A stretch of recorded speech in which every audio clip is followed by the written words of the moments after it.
হযরতে ইব্রাহিম আদহাম রহমতুল্লাহি আলাইহি বলখের বাদশা ছিলেন, সবাই জানেন ইতিহাস, এই বলখি নয় কিন্তু ইব্রাহিম আদহাম রহমতুল্লাহি আলাইহি উনি আরেকজন। ইব্রাহিম আদহাম রহমতুল্লাহি আলাইহি তিনি বলখের বাদশা ছিলেন, আরেকজন বাদশা। এই বাদশা যখন তিনি একজন ওলির কাছে আসলেন, অনেক বড় ঘটনা। ওলি চিন্তা করতে লাগলেন যে একে যদি আল্লাহর ওলি মানাতে হয় তাহলে এর উপর কিছু পরীক্ষা থাকতেই হবে। ডাকা হল, আপনি মুরিদ হতে চান? বলে জি হুজুর, আমি আপনার কাছে মুরিদ হতে চাই। আল্লাহর ওলি বললেন তাহলে তুমি এক কাজ করো, যদি আপনি বাদশাহী মেজাজ নিয়ে যদি মুরিদ হতে চান তাহলে আমার মুরিদ হয়ে টিকে থাকতে পারবেন। যে কোনো মুহূর্তে শয়তান আপনাকে ধ্বংস করবে। শয়তান যাতে ধ্বংস করতে না পারে, ঈমান যেন ধ্বংস করতে না পারে, এই জন্যই তো ওলিদের কাছে যাওয়া। তো আপনি এসেছেন আল্লাহকে পাওয়ার, নামাজ পড়েন, রোজা রাখেন, হজ করেন, যাকাত দেন, সব আমল করেন, কিন্তু তালা নাই, ঘরে কোনো ইয়ে নেই, কথা কোন ঘরে কোনো দরজা নেই, দরজায় কোনো তালা নাই। আপনি যতই সম্পদ রাখেন, সোনা রাখেন, রূপা রাখেন, হীরক রাখেন, জহরত রাখেন, একটাও কি থাকবে? চোর চুরি করে নিয়ে চলে যাবে। কিন্তু এই তালা দিয়ে নামাজ খুঁটি, রোজা খুঁটি, হজ খুঁটি, যাকাত খুঁটি, 5টা খুঁটি দিয়ে একটা ঘর, কিন্তু এই খুঁটির মধ্যে, ঘরের মধ্যে সব রাখছে, নামাজও আছে, রোজাও আছে, হজও আছে, যাকাতও আছে, এবং প্রথম খুঁটি, মাঝখানের খুঁটি, এটার নাম ঈমান। নাম কি? ঈমানও আছে। মাঝখানে একটা খুঁটি, 4 দিকে 4 খুঁটি, কটা হলো? 5 খুঁটি আছে, সব আছে। এর মধ্যে আপনি নিয়ে আসে সব রাখেন, দেখা যাক তো থাকে কিনা। কেন? আপনার তো 5টা খুঁটি দেওয়াই আছে। as-salatu imaduddin, নামাজ হচ্ছে ইসলামের খুঁটি। পঞ্চ বেনা বলা হয়, 5টা বেনা। 5টা কি বেনা? বেনা মানে কি? বুনিয়াদ, ভিত্তি। 5টা ভিত্তি, ভিতের যে খুঁটি বলা হয়, তাহলে 5টা খুঁটি সব ঠিক আছে আপনার। তারপরেও চারদিকে কোনো বেড়া নেই, কোনো দরজা নেই, দরজায় কোনো লক নেই। কথা বুঝতেছেন আপনারা? আচ্ছা বলেন তো, যত সম্পত্তি রাখেন থাকবে? ওলিদের কাছে যাওয়ার মূল উদ্দেশ্য, আপনার নামাজ তো পড়েনি। কোন ওলি নামাজের বিরুদ্ধে বলবে? নামাজ পড়তেই বলবে, কিন্তু আপনি লক্ষ দিনের নামাজ যেন এক মুহূর্তের মধ্যে শয়তান কেড়ে নিতে না পারে, এই প্রোটেকশনটা আল্লাহর ওলিরা শিখাবে। লক্ষ দিনের রোজা, লক্ষ দিনের হজ, লক্ষ দিনের যাকাত, এগুলি যেন শয়তান ধোঁকা দিয়ে ধ্বংস করতে না পারে, কেড়ে নিতে না পারে। এই জন্য আপনাকে নামাজ, রোজা, হজ, যাকাত করি প্রোটেকশন দেওয়ার জন্য, ঈমানটা প্রোটেকশন দেওয়ার জন্য, হাই প্রোটেক্টেড করার জন্য, লকডাউন করে দেওয়ার জন্য, বন্ধ করে দেওয়ার জন্য, চারদিক থেকে হাই প্রোটেক্টেড করে দেওয়ার জন্য আল্লাহর ওলির কাছে যেতে হয়। জোরে বলুন সুবহানাল্লাহ। নামাজ তো সবাই পড়ে, নামাজ কাফের, ওই যে এই কাফের কি এনে পড়ে না? শিয়ারা পড়ে না? মুতাজিলা, বাহায়া, ওহাবি, খারেজি, ওরা আরো বেশি পড়ে।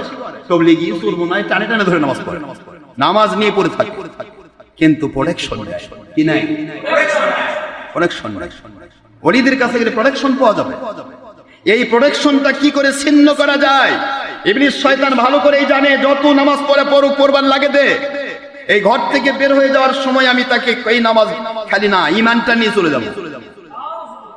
ইবলিস শয়তান এই চিন্তায় আছে।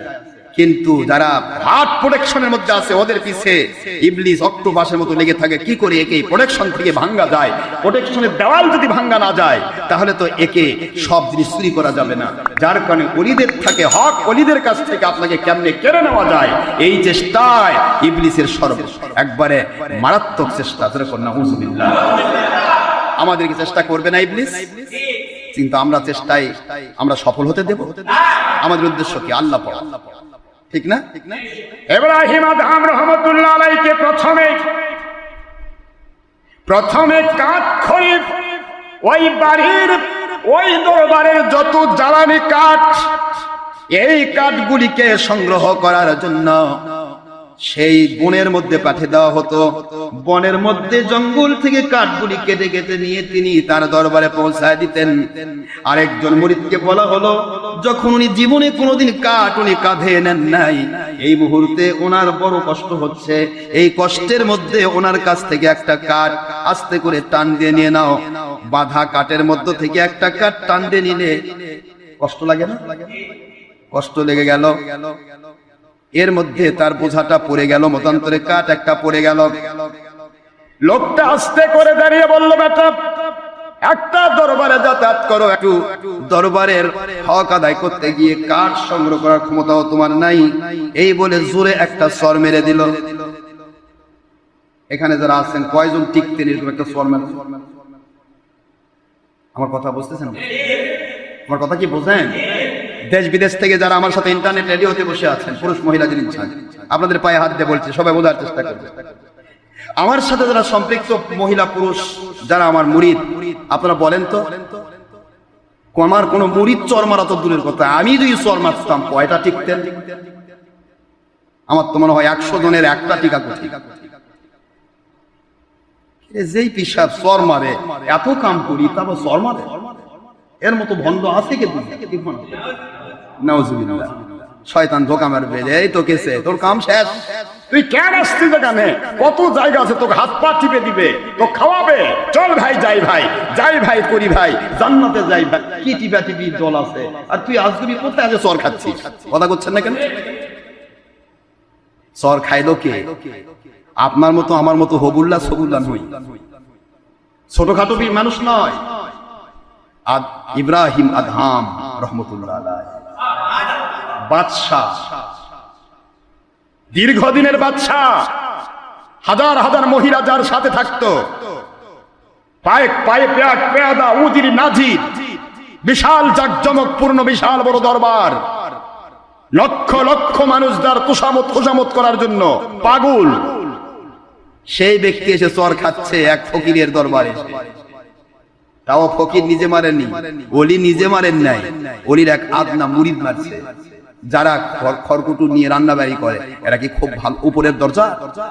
রান্না বাড়া করে মানুষ দিছে চর বসায়া, এই চরটাও কিন্তু ওলির আদেশেই মারা হয়েছে। কথাগুলি বোঝার চেষ্টা করতে। ইব্রাহিম আদম বলতেছে, এ আমি কে তুই চিনিস? আমি বলখের বাদশাহ। খবর ওলির কাছে যায়নি। আল্লাহর ওলি বলে দিলেন, এর বাদশাহী মেজাজ এখনো কমে নাই, এ কেমন করে ওলি হবে? বাদশাহী মেজাজ কমানোর জন্য একে পানি বহন করার দায়িত্ব দাও। এবার পানি বহন করতেছে, বুঝতেছেন আপনারা? পানি বহন করা লাগতো তখন মাটির মটকা, মাটির মটকা না, মাটির কলস মটকা, এগুলি ভরে পানি নিয়ে আসা লাগতো।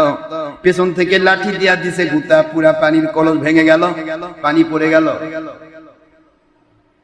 কথা বুঝতেছেন? পানি পড়ে গেল, পুরা মটকা ভেঙে গেল, পানি পড়ে গেল।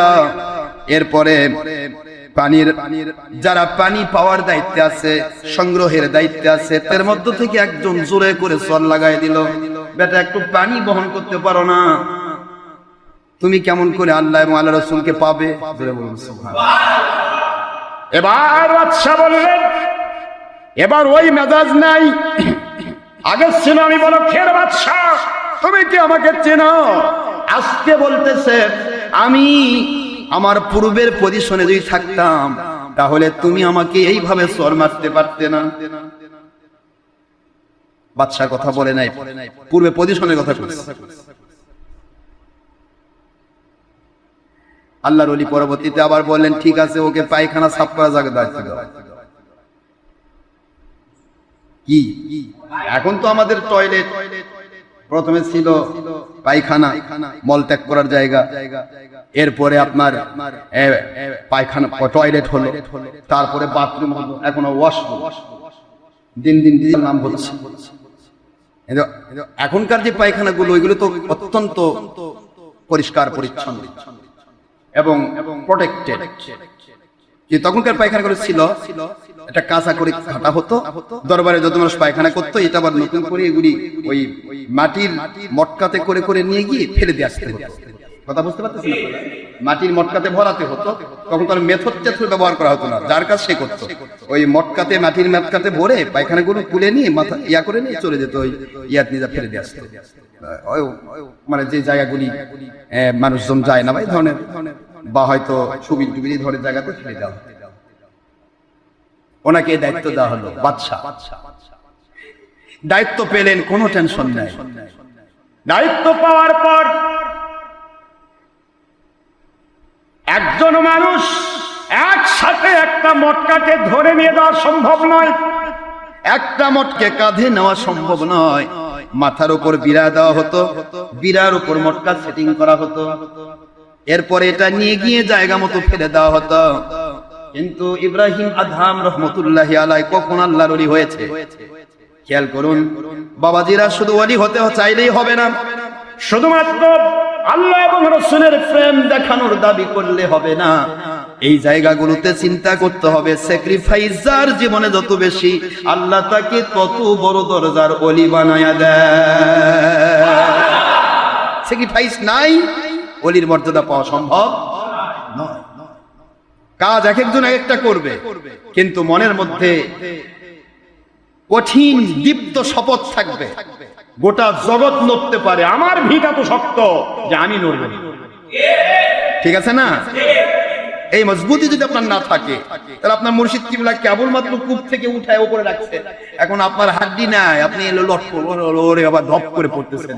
এখন মুর্শিদ কিবলা কয়বার আপনার তুলবে? আপনার মধ্যে তো লাখ লাখ মানুষ আছে, কয়জনকে কয়বার তুলবে? এই জন্য শয়তান যেন ধোঁকা দিয়ে নতুন করে আবার আমাদেরকে পাপের কূপে ফেলতে না পারে, এই চেষ্টা করতে হবে। ইব্রাহিম আদহাম রাহমাতুল্লাহ আলাইহি মাথার উপরে মটকা নিয়েছে, পায়খানার মটকা, বড়খের বিশাল বড় দরজার বাদশা, লক্ষ লক্ষ মানুষ যার আন্ডারে কাজ করত। এই মানুষ যখন ওলি হতে চায়, আল্লাহওয়ালা হতে চায়, আল্লাহর নবী প্রেমিক হতে চায়, এবার মানুষটিকে দায়িত্ব দেওয়া হলো পায়খানার দায়িত্ব। পায়খানার দায়িত্ব দেওয়ার আরো অসংখ্য মানুষ ছিল, বাদশাকে কেন দেওয়া হলো? কারণ আল্লাহর ওলি আমার মালিকের কাছ থেকে জেনে ফেলেছেন এই বাদশার ভিতরে ওলি হওয়ার মতো চিহ্ন রয়েছে, এ ওলি হতে পারবে, তবে চেক করতে হবে, টেস্ট করতে হবে। টেস্টের লাস্ট এলাও করার জন্য পায়খানার ডিব্বা মাথায় নিয়ে আল্লাহর ওলি যাচ্ছে। এই বিশাল বড় বাদশা পিছন থেকে একজন ওই মটকাতে একটা দিয়া কঠিন শক্ত কোন জিনিস দিয়া আস্তে করে ধাক্কা দিয়ে দিল, মটকাটা ভেঙে গেল, মতান্তরে ছিদ্র হয়ে গেল। মটকা থেকে মলগুলি তার গোটা শরীরটা, মাথা থেকে পুরা শরীরটা মেখে চলে গেল। সাইডের কাউকে হয়তো ওই পায়খানা মটকার মল একটু একটু হয়তো স্পর্শ করেছে, ওই মানুষটা জোর সরে করে তার চকমার জ্বর লাগাই দিল। বেটা কাজ করতে পারো না, কেন দরবারে এসেছো? আল্লাহর ওলি হওয়া তো এত সহজ জিনিস নয়। এই কথা যখনই বলা হলো, মটকা ওই জায়গায় ফেলে দিয়েছে। ওই লোকটিকে বলতেছে, ভাইজান, যে হাত দিয়ে আপনি আমাকে চর মারলেন, ওই হাতে কি ব্যথা লাগে না? আয় আল্লাহর বান্দা, আমার জীবনে আমার মালিককে পেয়ে গেছি, আমার আল্লাহর হাবিবকে পেয়ে গেছি, কিন্তু আমার জীবনটার সবচাইতে বড় ব্যাপার হলো আমাকে চর মেরে আপনি কষ্ট পাবেন, এমনটি যেন কখনো না হয়। ভাইজান, আপনি যে চর মেরেছেন, বলুন তো আপনার হাতে কি আঘাত লেগেছে? যদি আঘাত লেগে যায় তাহলে আপনি দয়া করে মাফ করে দিবেন। মুহূর্তের মধ্যে খবর আল্লাহর ওলি তাকে ডেকে পাঠালেন। ইব্রাহিম আদহাম রাহমাতুল্লাহি আলাইহি, আপনি টেনশন করবেন না, উপর থেকে আওয়াজ হয়ে গেছে, আজ থেকে আপনি আল্লাহ পাকের ওলির মর্যাদা পেয়ে গেছে।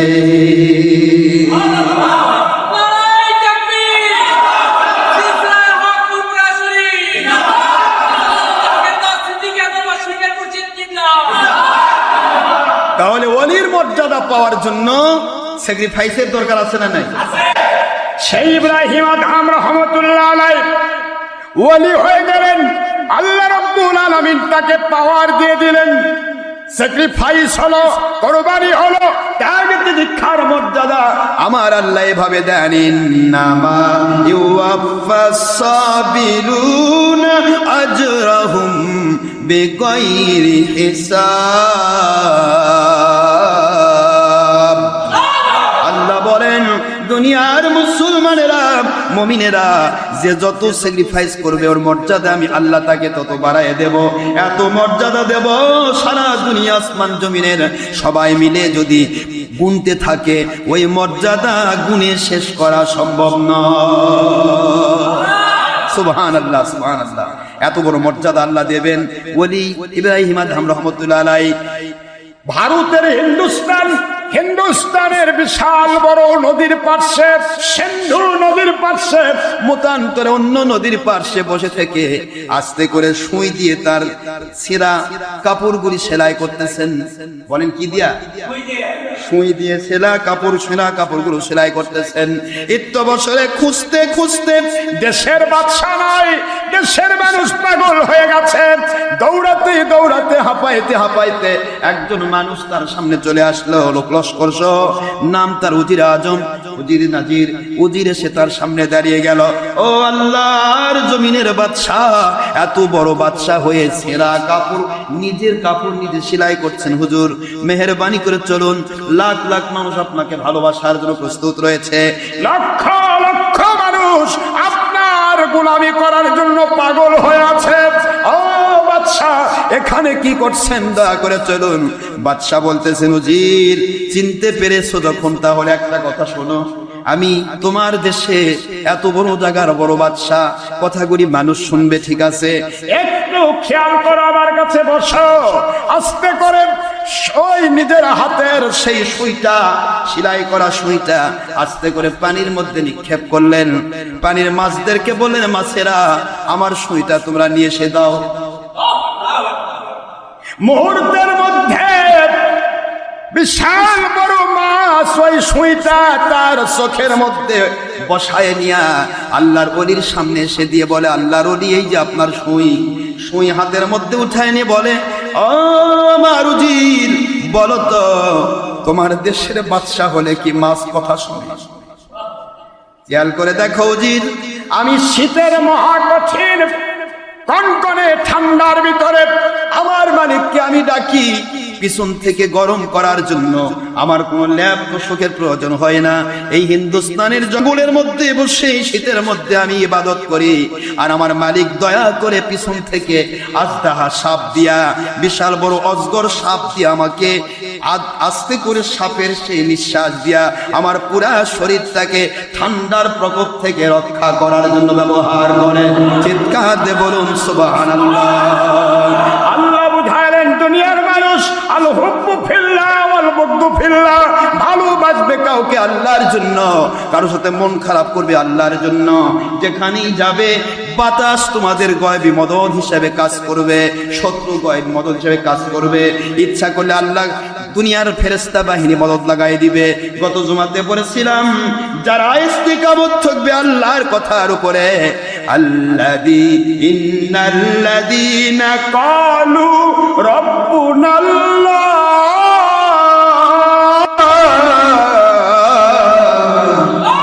ثم استقاموا تتنزل عليهم الملائكة سبحان الله। আল্লাহ বলেন, যদি আমি রব হিসাবে মেনে নিতে পারো, এর উপরে ইস্তেকামত থাকো, সুদৃঢ় থাকো, দুনিয়ার কোন শক্তি শয়তান ইবলিস যদি ধোঁকা দিয়ে তোমাকে সত্য থেকে দূরে সরে দিতে না পারে, আল্লাহ বলেন, তাহলে তোমার দুনিয়ার যে জায়গায় যাও, সারা জগৎ একদিকে থাক না কেন, আমার আল্লাহ পাক বলেন, আমার রহমত গয়বী মদদ হিসেবে আমি রহমতের ফেরেশতা নাজিল করে দেব। রহমতের ফেরেশতা নাজিল করে দেন আল্লাহ, তাতানাজ্জালু আলাইহিল মালায়েকা। এর বড় ইতিহাস। এই জন্য বলছি আমাদেরকে হিসাব করতে হবে, আমরা যেন কোনো কিছু পাইলাম না, খাইলাম না, নিলাম না, ভালোবাসা পাইলাম কি পাই, এগুলা চিন্তা যেন মাথায় না ঢোকে। সত্য পথে থাকা যাবে না, শয়তান ধোঁকা দিয়ে যেই কূপ থেকে ওলিরা আপনাকে উঠাইছে, ওই কূপের আরো নিচের ফালাই দিবা। কথা ঠিক না ঠিক? এই জন্য আমাদের চিন্তা ভাবনা অত্যন্ত পরিষ্কার হওয়া উচিত। ভালোবাসা আল্লাহর জন্য। এখানে আমরা এসেছি কার জন্য এসেছি বলুন? দেশ বিদেশ থেকে এই যে হাজার হাজার মানুষ আপনারা বিভিন্ন জায়গা থেকে আছেন, তারাও বিভিন্ন ডিস্ট্রিক্ট থেকে বসে রয়েছেন, কাকে পাওয়ার জন্য?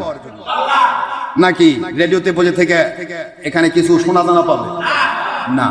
আল্লাহকে যে পেয়ে গেল সে সোনা দানাও পায়, আল্লাহকে যে পেয়ে গেল সে দুনিয়াও পাইল, আল্লাহকে যে পেয়ে গেল সে আখেরাতও পাইল। জোরে বলুন সুবহানাল্লাহ। এজন্য আল্লাহ মাল্লাহুল মাওলা ফালাহুল কুল, আল্লাহ যার হয়ে যায় তার সব হয়ে যায়।